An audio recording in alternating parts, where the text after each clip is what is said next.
Hi! Magandang gabi po. So, kumusta na po kayo? Gabi na, but then, gusto ko po mag-share sa inyo ng informative na issue na alam kong gusto niyo rin malaman. At ako rin po, wala rin po akong kaalam-alam dito sa mga talakayin na to. But then, binasa ko po siya at naisip ko po na ito po yung marami po sa atin ay may mga katanungan tungkol po dito. So magandang gabi po sa inyo. Welcome to Diwata Garcia's YouTube channel. So nakapagpa-injection na po ba kayo ng COVID-19 vaccination? Pfizer, Moderna, Astra, Zenica, or ano pa po ba yung isa? Sinovac. So, last night, may nabasa po akong news about the announcement ng FDA regarding dun sa US FDA to add heart risk warning to Pfizer, Moderna vaccines. That is from also ANC News.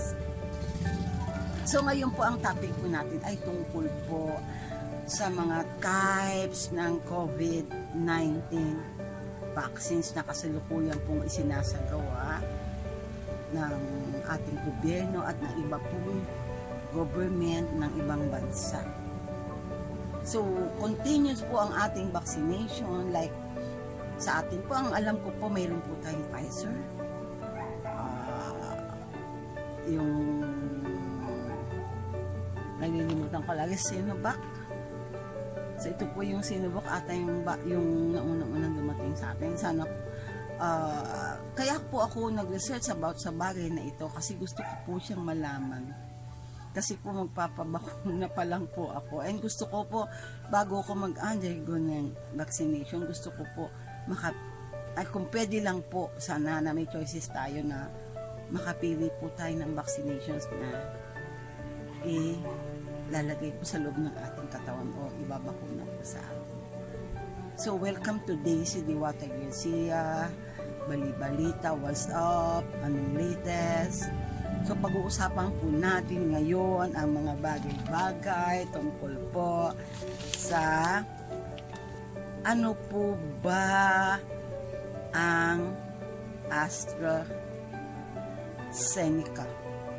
So, konti lang naman po ang na-research ko, but then alam ko po it would somehow give information po sa inyo. And then, pag-usapan po natin about the Pfizer and Moderna COVID-19 vaccines, and then ito pong Sinovac. So, nung nabasa ko po ang balita about kasi po pag nagre-research po ako, talaga pong sinusulat ko po siya at hinahanap ko po kung ano lang po yung mga summary ng mga importanteng ma-share ko po sa inyo. So, magandang gabi po. So, last night, meron po akong nabasa sa isang FDA news release. I think it was last May 10, 2021 po ito, yung nabasa ko. But then may nabasa pa po akong news about this na it was dated also maybe this month. It was about the FDA news release, May 10, 2021. FDA authorizes Pfizer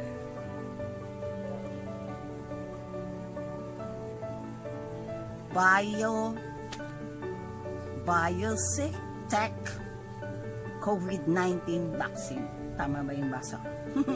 Unti yung sulat ko, hindi ko maintindihan. BioNTech COVID-19 vaccine for emergency cases in adolescents. So, ito po yung news release na nabasa ko sa FDA. So, they say na ito pong Pfizer ay may somehow the U.S. Food and Drug Administration expanded the emergency use authorized. That is emergency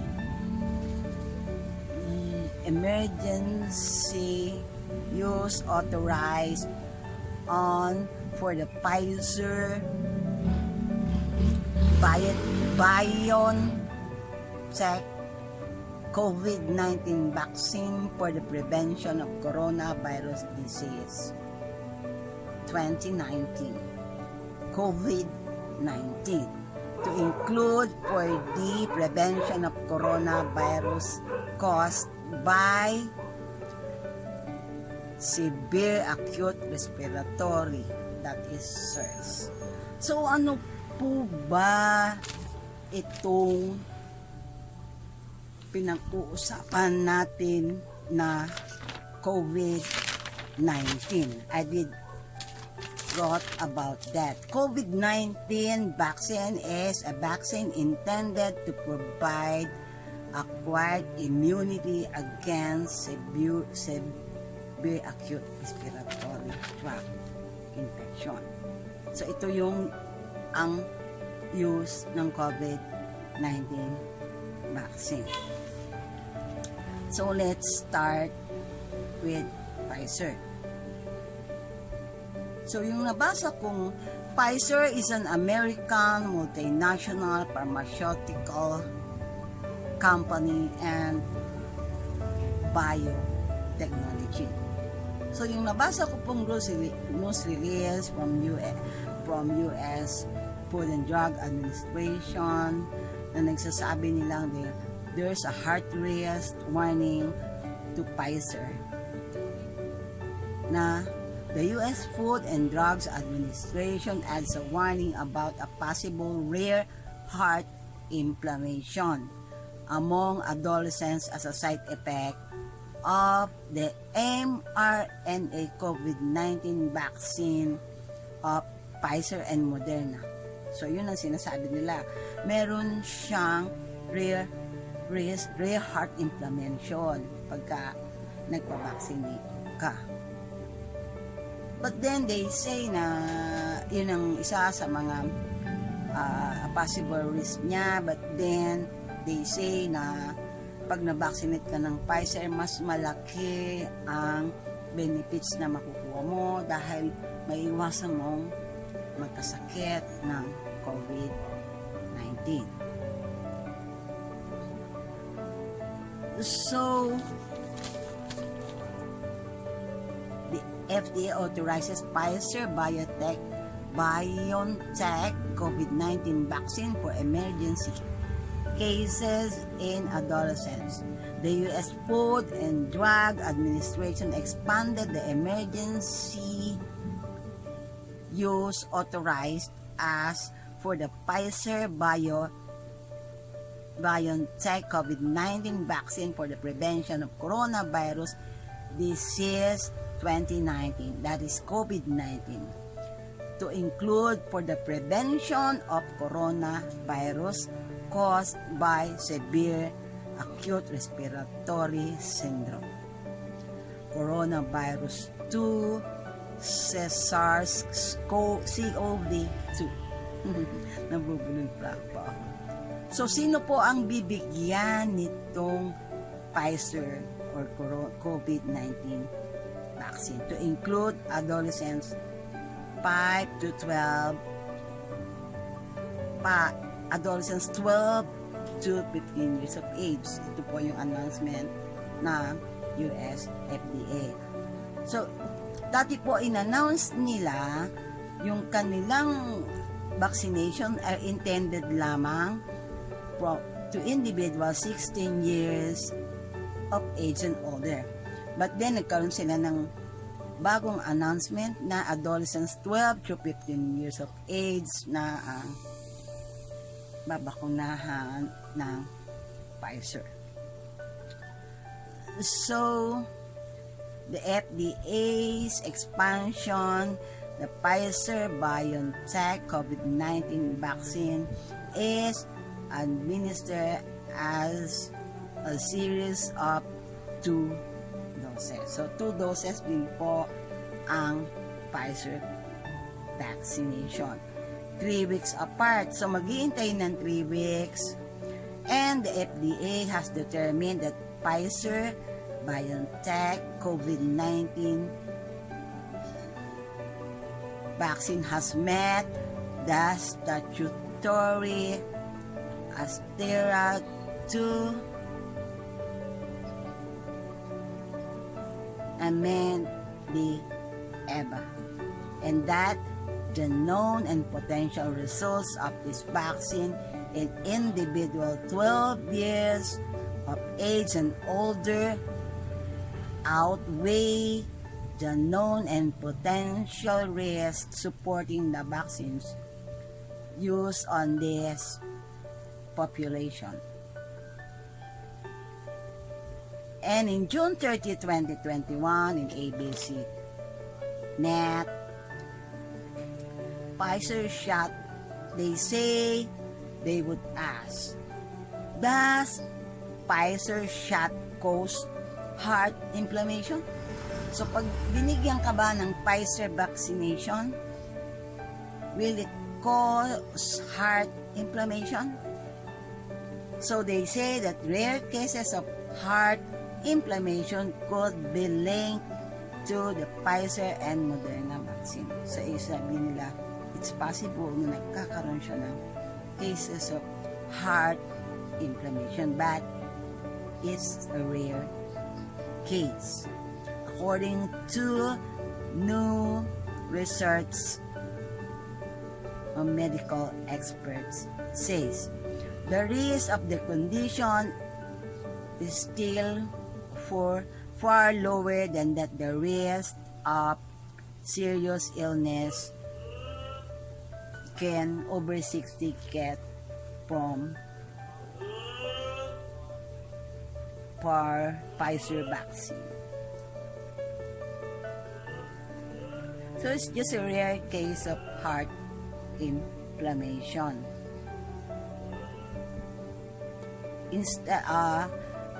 Which means that if you will get Pfizer vaccination, it's just rare that there are cases of heart inflammation, that the benefits is still far low.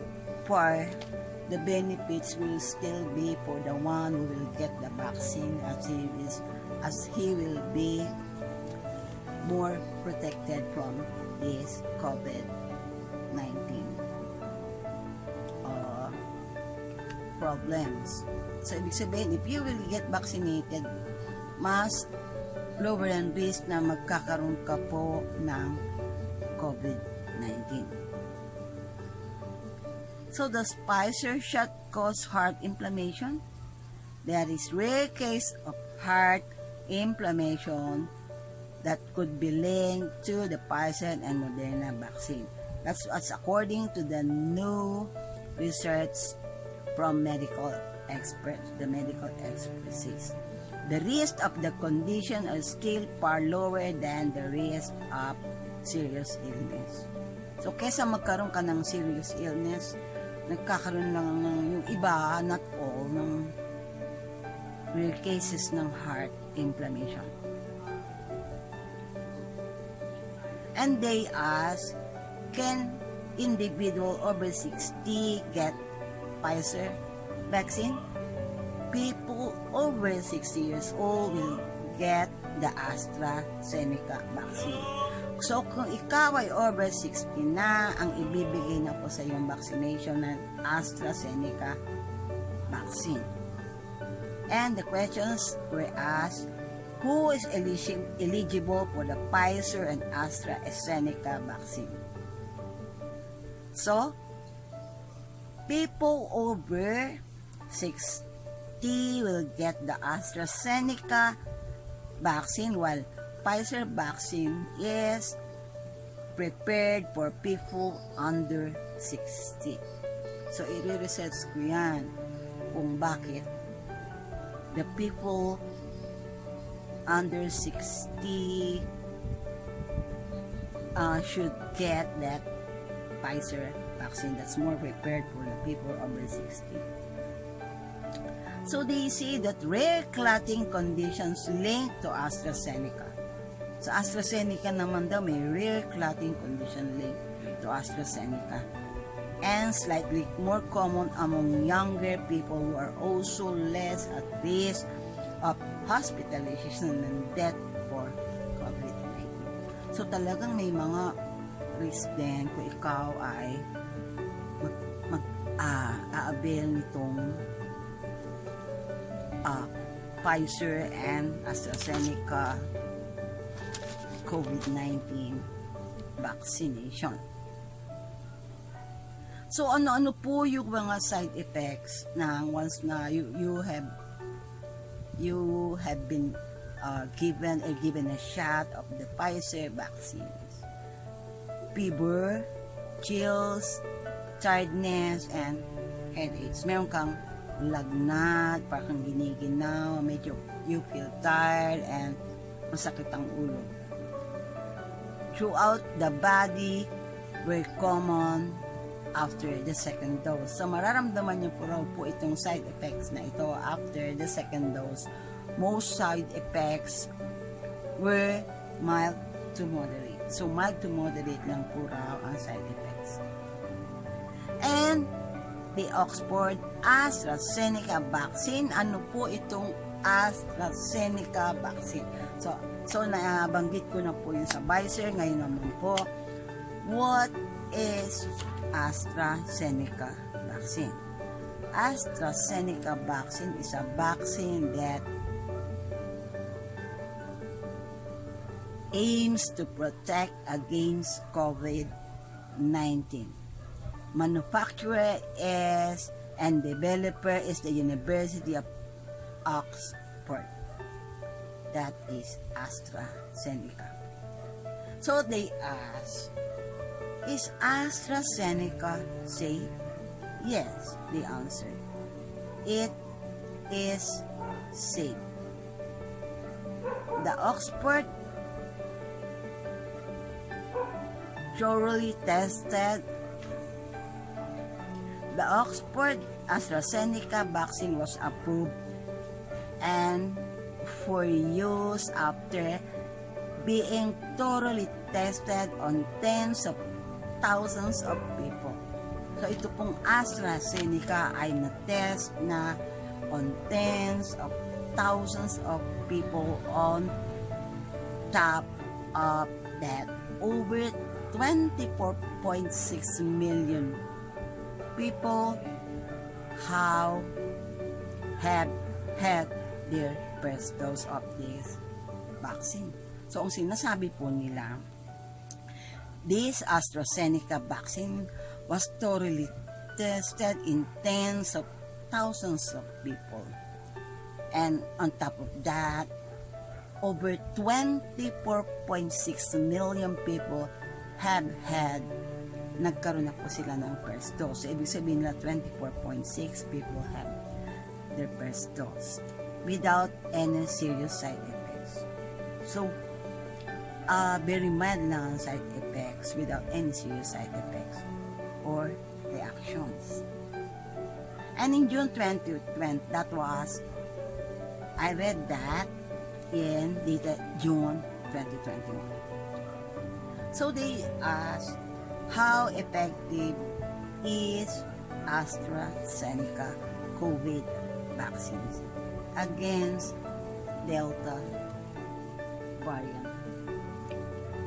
So, yan pong Delta variant, ito po yung bagong virus na lumabas na naman. I think I have read about that na mas 6 times po siyang mas nakakahawa o transmissible. Alam ko galing po ito ng UK and meron na rin po ito sa South Africa and I think meron na rin sa India and meron na rin ata konti sa Philippines na nakapasok nitong Delta variant.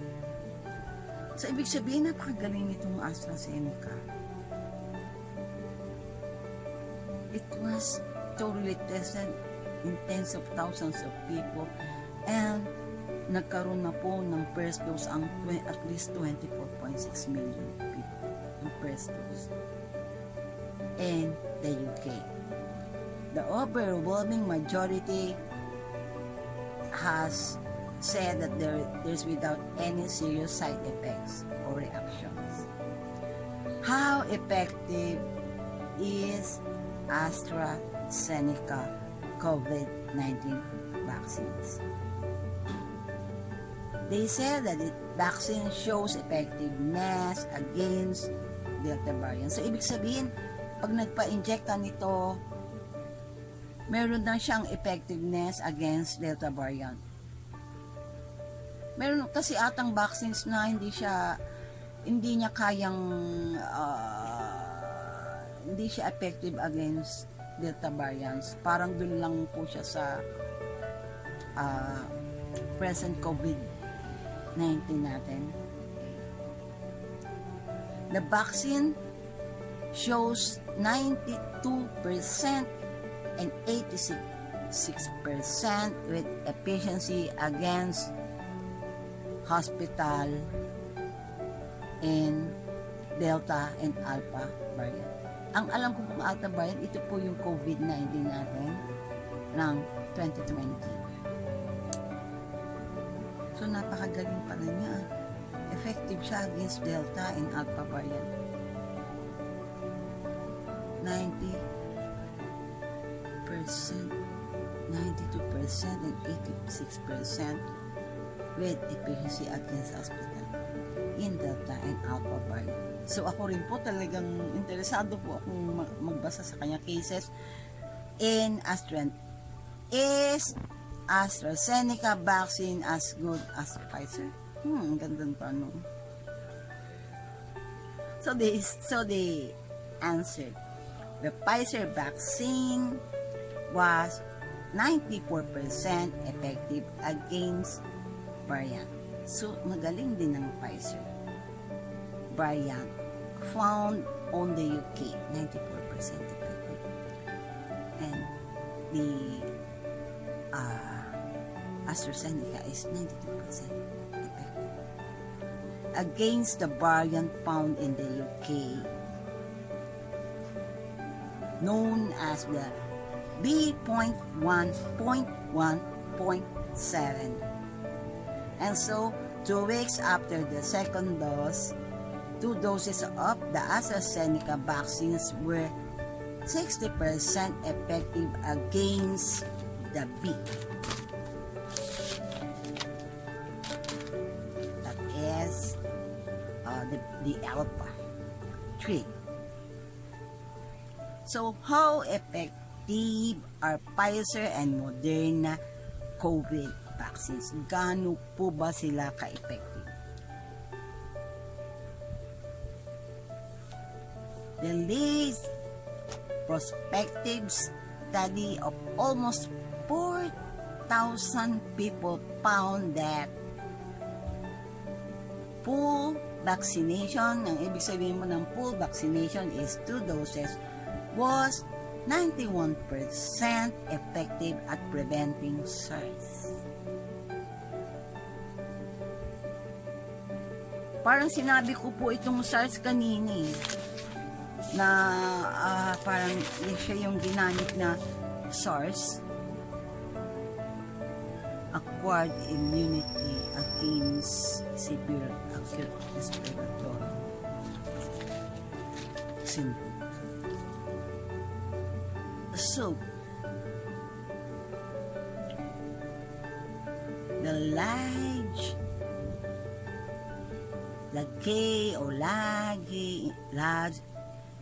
prospective study of almost 4,000 people found that full vaccination, that is 2 doses, was 91% effective at preventing SARS-CoV-2 infection, while pagka 2 doses siya, that is 99.4, 91% effective. But the partial vaccination, which means 1 dose, was 81% effective. So, pag 1 dose pa lang siya, 81% effective siya. So, may nagtanong pa rin, people ask, can you get 2 COVID-19 vaccine doses from different manufacturers? Sabihin that is mix and match. Pwede po bang pagsamahin ang Pfizer and Moderna, or Pfizer and AstraZeneca, or Pfizer and Sinovac?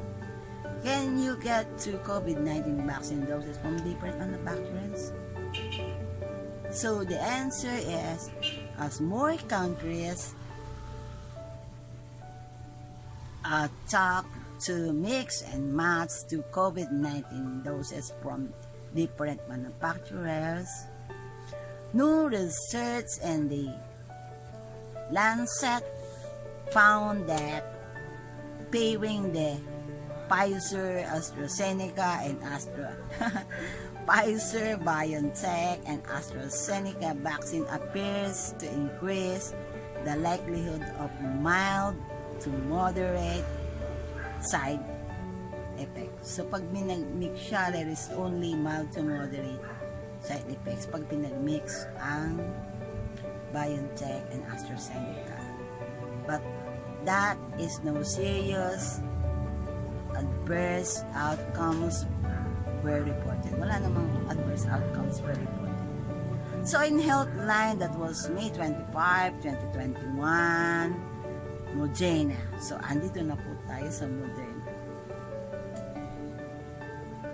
According to Headline, COVID-19 vaccine, Moderna COVID-19 vaccine was the second COVID-19 vaccine to be, ang Moderna pala ang second COVID-19 vaccine to be authorized as emergency with the US. It recommends authorization from the Food and Development Authority on December 18, 2021. Tama ba ako? Okay. Talaga pong sinusulat ko siya po isa-isa. A single dose of Pfizer Moderna COVID-19 vaccine was 80% effective in preventing coronavirus infection, according to the new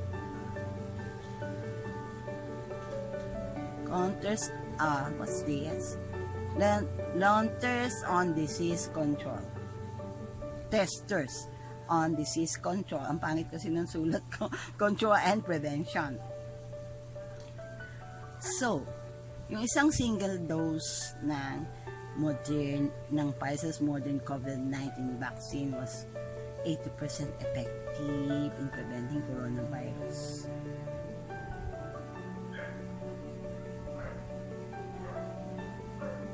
According to the new Center in Disease Control and Prevention study of vaccinated healthcare workers. So, nakuha nila ito sa study ng vaccinated healthcare workers. That is a single dose. The boosters dose that is from previously vaccinated individual. So sila yung na-vaccinate na, fully vaccinated na, was found to be effective in providing protection against two variants. The boosters pala ang tawag dito. Pag ikaw ay vaccinated na, at ikaw na binvaccinate ulit, boosters ang tawag. So, it was found to be effective in providing protections against two variants. Ano ba yung two variants? That is Alpha and Delta variant. The variant just identified in South Africa and in Brazil. Yan po yung binanggit ko kanina. So, it's an mRNA vaccine, which means it's also the same technology and mode of action as the Pfizer vaccine. So, halos pareho rin pala itong Moderna and Pfizer vaccine. It uses the same technology and mode of action. So, it works by giving you, we're talking about Moderna, It works by giving your body instructions on how to cure, to counter or whatever the spike protein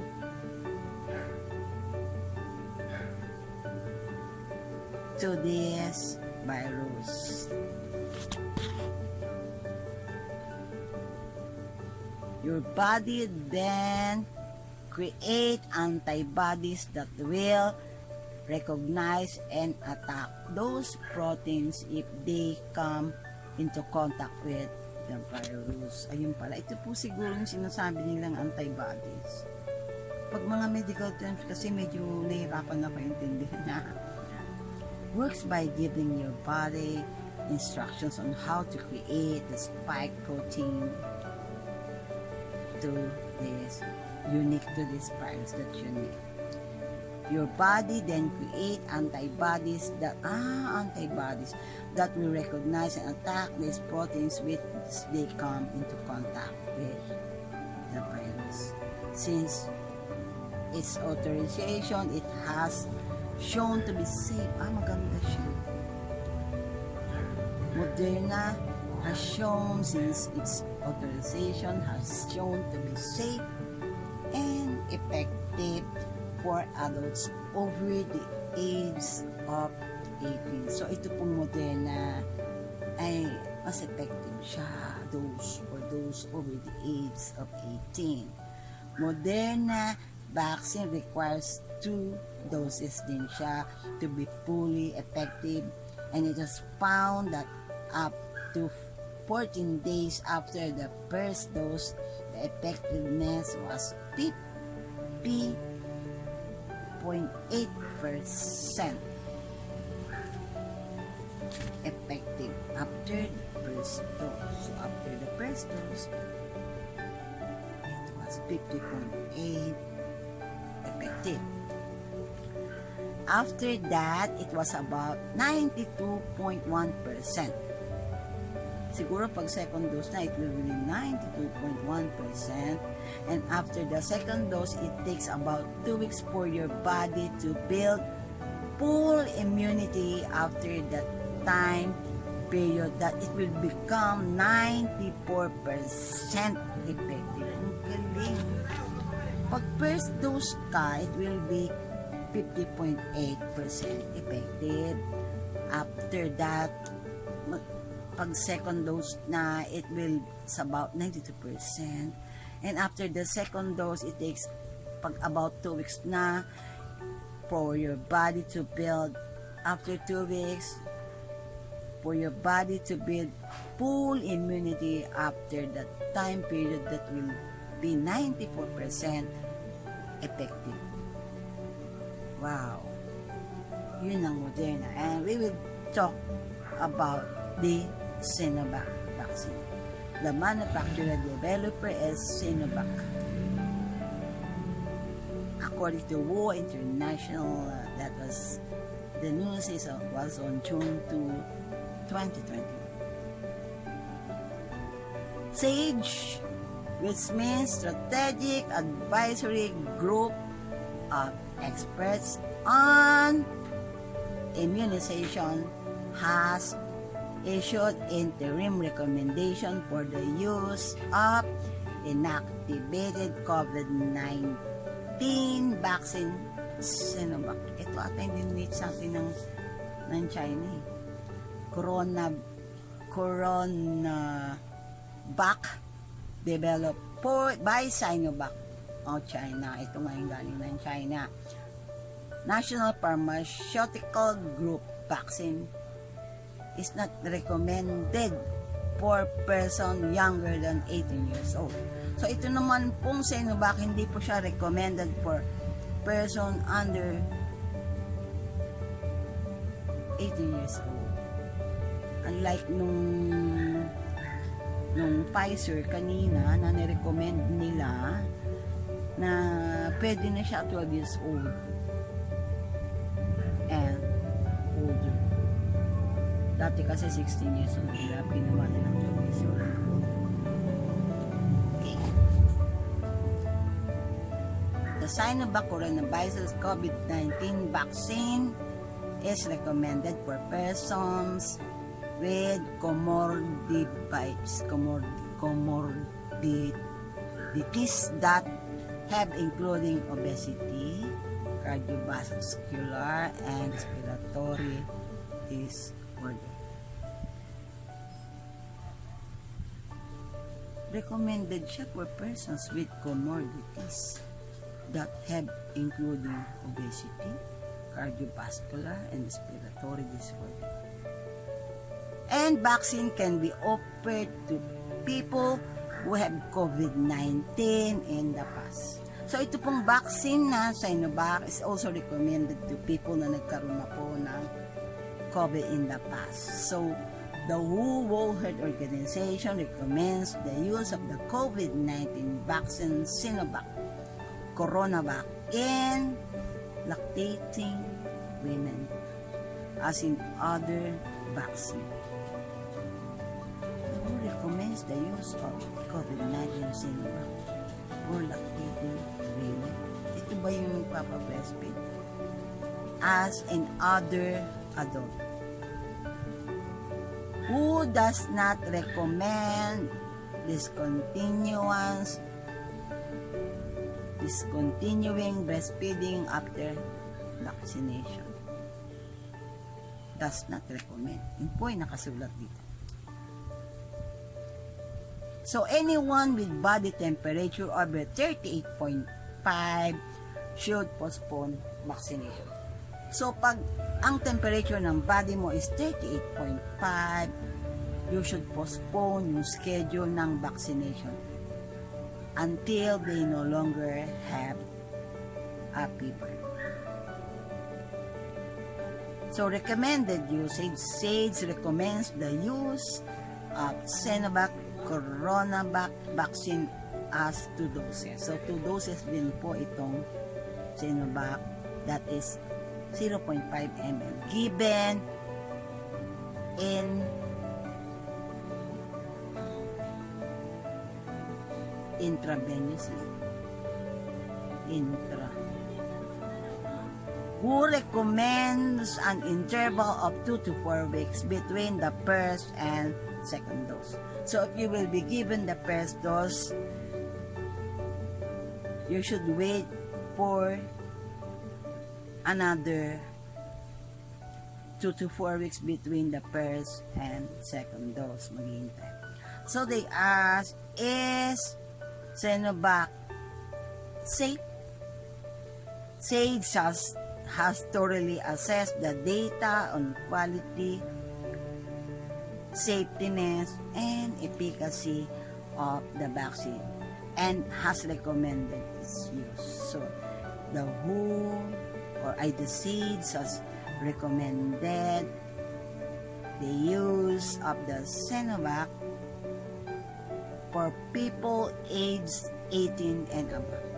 So, people 18 and above, sa mga younger generation natin. Safety data is currently limited for persons above 60 years of age. So, pwede rin siya sa people above 60 years old. How efficacious is the vaccine? How effective or efficacious? A large phase 3 trial in Brazil showed that 2 doses administered at an interval 14 days had an efficacy of 51% against symptomatic SARS-CoV-2 infection. May interval siyang 14 days.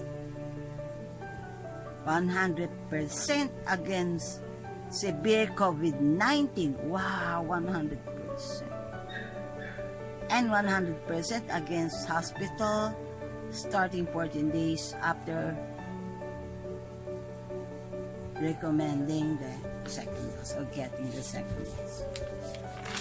So ano-ano po ba yung ating napag-usapan ngayon? I hope may na-share po ako kahit paano. Please like and subscribe po. Tulong nyo na po sa akin. So, konti lang po ang na-share ko, but din talaga po nag-research ako. about Pfizer, Moderna, Astra, Zenica, and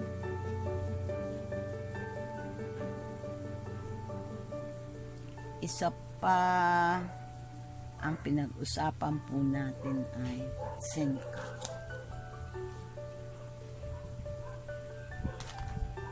Sinovac vaccine. So, I hope may na-share po ako sa inyo ngayong gabi. Kahit na po medyo mabagal ako magbasa dahil madilim po dito. Maraming salamat po sa inyong panonood. And maggagawa po ako ng more research on Delta variant and sa iba pa pong mga balita about po sa latest on vaccinations and yung mga parating. So maraming salamat po sa inyo. Thank you very much. And naging 800 subscribers po ako. Maraming salamat pa rin po. This is Daisy Diwata Garcia. Good night po at maraming salamat.